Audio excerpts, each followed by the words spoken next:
Hey, welcome everybody. I want to go over business structure and strategy today. So, as you can see on my screen, we'll be going over a few things today which are extremely important, especially in getting started in your real estate investment company. So, how to set up and structure a real estate investment business. So, first thing you want to do is open up an LLC or corporation. So, see what best fits your criteria for your business. Talk to an accountant. I have an LLC. I will eventually turn that LLC into an S corp because it'll help me out for tax reasons when I start rebuilding to have a better rental program in my corporation. So it'll be better for me for tax reasons eventually to turn it into an S, but right now it's better for an LLC. Okay, so a corporation does matter what you do, and you want to get that started since it does take a couple weeks to get your LLC, and your DUNS number takes about a month, and you want to take a few steps from there. So first thing, open your LLC or corporation. The second thing that you'd like to do is get insurance for your business and start building credit. On business credit, they like to see vendors on there, at least 5 vendors of consistently taking money from your company and or you doing transactions with money. So business, it's extremely important to have credit. Myself, I have what's called umbrella policy. Umbrella policy, they call it that because it protects everything underneath your umbrella. It'll connect all of my houses together, and I'll have a certain dollar amount for liability for everything that's under my business.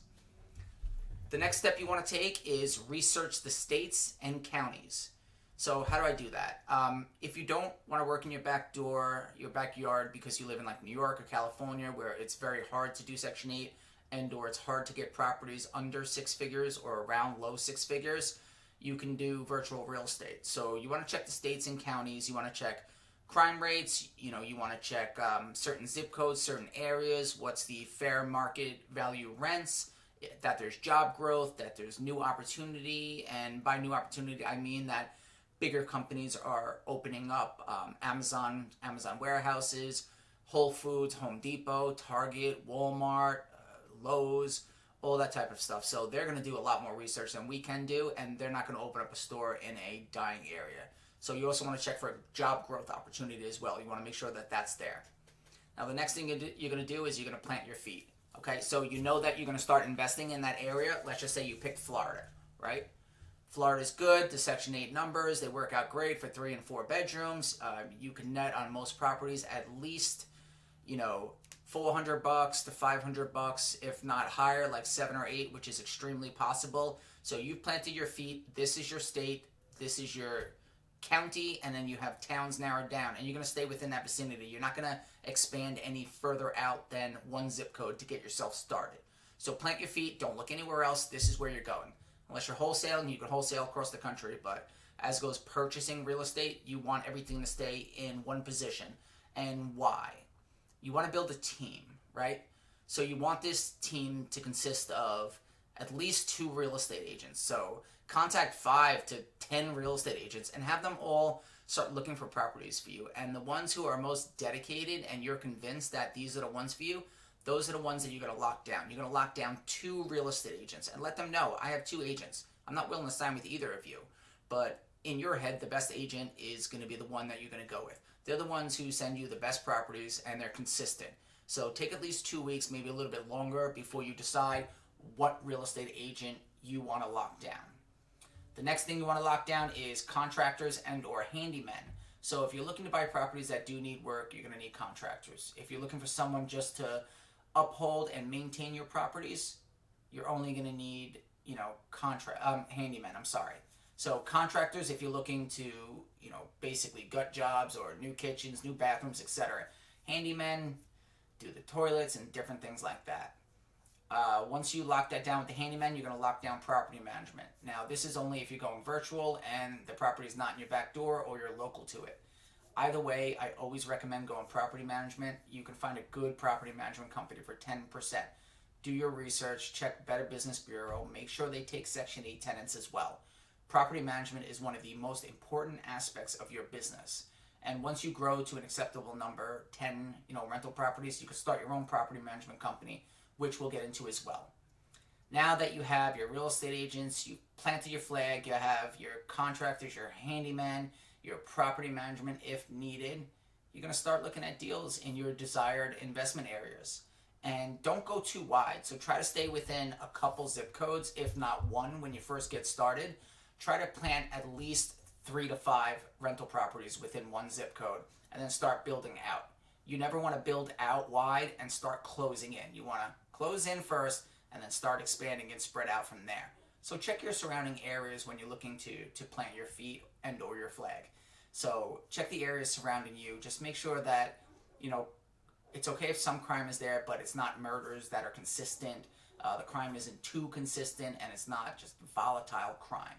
Make sure the job growth is there. That's very important, right? And then make sure that, it is a growing area on a steady pace. So once you start looking for deals in your desired investment area, that'll give you a general idea of what you want to look for. Okay, now I know these home prices because I checked it when I was researching these states and counties. I checked it with Section 8. I have an idea what everything goes for. I know what the fair market rent value is. And I know what a 3-bedroom or a 4-bedroom, 1-bathroom house can get me. So if you go on Section 8, don't worry about the amount of bathrooms. It's really just the amount of bedrooms and the zip code. That's how they pay you. 3, 4, 5, 2, 1-bedrooms. You can have 12 bathrooms or 1 bathroom. It makes absolutely no difference. You can have extremely high finishes or lower quality finishes. It makes no difference. Just bedrooms and zip code. Those 2 things. That's all is what's going to get you paid. So you're looking at these desired deals. You know what to look for. You want to consistently make a monthly net of at least 400 and change, 450 after all expenses. Now you're going to start making offers in these properties. You're going to decide which route you want to go. So either you want to take a loan, or you want to pay cash, or you want to go creative with, seller financing, right?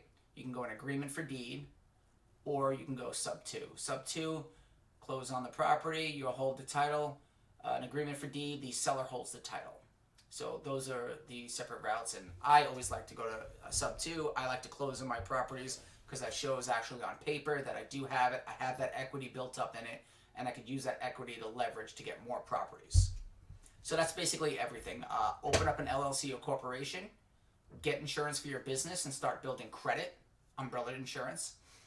In order to do that, you have to have a car into your business, and you have to max out your state's insurance liability. So in my state, New York, I have a $250,000, $500,000 max liability on cars. So once I hit that, now I can go shopping for a business umbrella insurance, which will cover everything under that umbrella.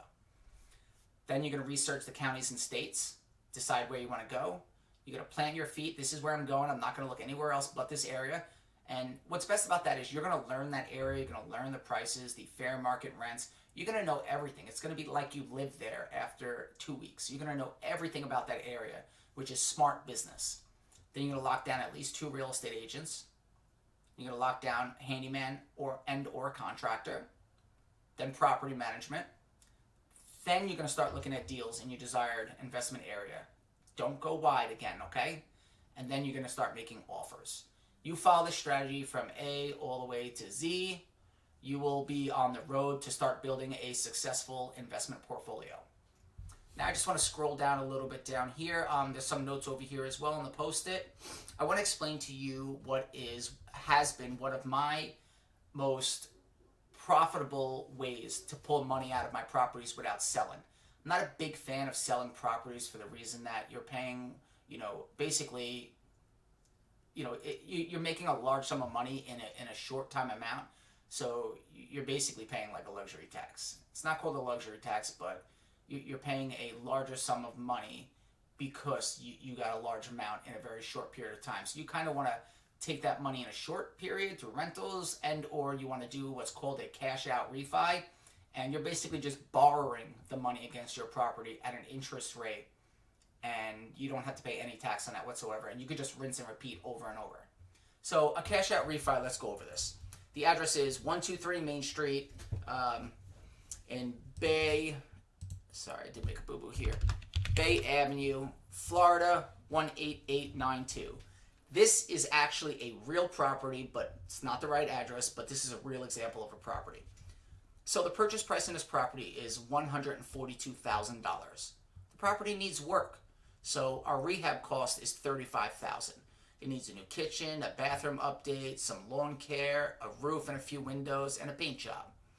So the ARV, which is the after repair value, is $255,000. Now the market rent on this is $2,150 for your average renter. Section 8 is $2,240. Now if you were to do a cash out refi, the most you'll be able to get is 80%. That puts the property at $204,000. So that means you get 80% of $204,000, which puts you at a $27,000 net profit, which is a tax-free loan. So it's a loan against the property, and yes, you have to pay it back in smaller increments, but if your cash flow is there, which it is on this, it's basically free money because your tenant's paying for it and your interest rate isn't crazy. So you're just pulling money out to reinvest and dump back into something else. So your net profit is $27,000, tax-free loan. Your built equity, which is what's left in the property, is $51,000. So you made all your money back, plus you profited $27,000, plus you have $51,000 built equity into the property.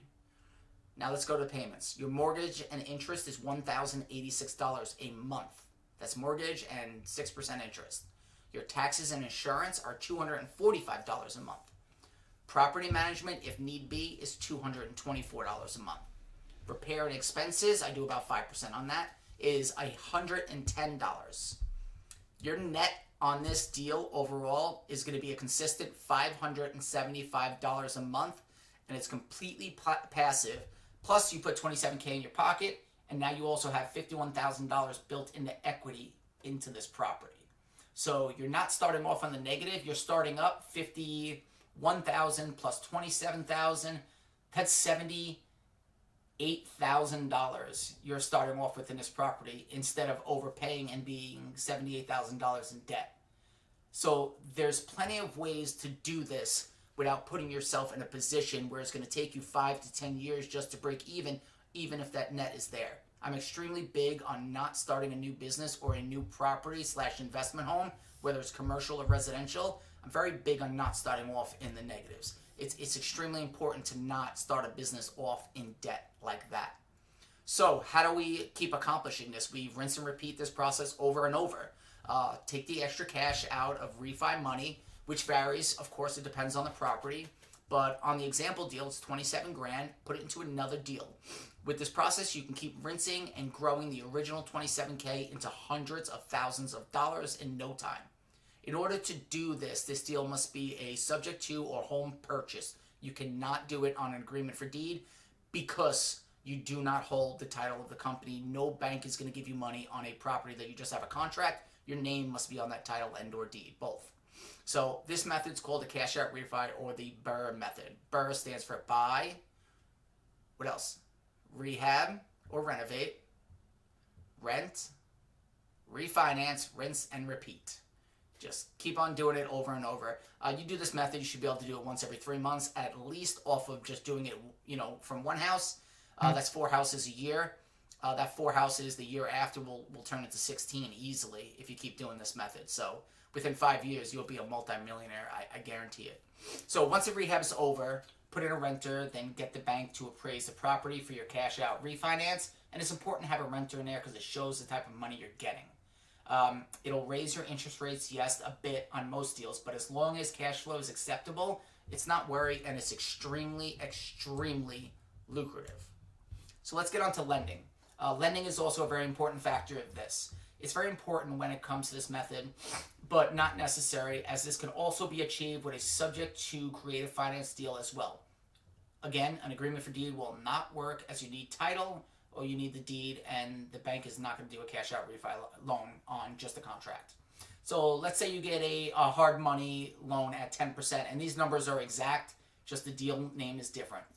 So say you get a hard money loan at 10%, and it takes you 3 months to completely rehab the job, get it done, have the bank there, and now you've paid an additional, $1,475 a month on interest, totaling $4,425 less, which is the 10% interest, on your 27K net. So you still made about $22,575, and you did it all from borrowed money. If you were to do this deal, not sub 2, if you were to borrow hard money on this and you got it all accomplished within 3 months, which if it's not a complete gut job, you can get most jobs done within 3 months. So it just comes to show you hard money is not bad money, even though the interest rate might be a little bit high. If you do your comps right, you know your ARV and you know your rehab cost, there's really no way that you can fail. Leave yourself plenty of room, an extra 10% for errors just in case you do make that. So I hope this video was definitely helpful. I know it will be helpful to a lot of you, and I hope it really does help. So if you have any questions, just message me. Thanks. Bye.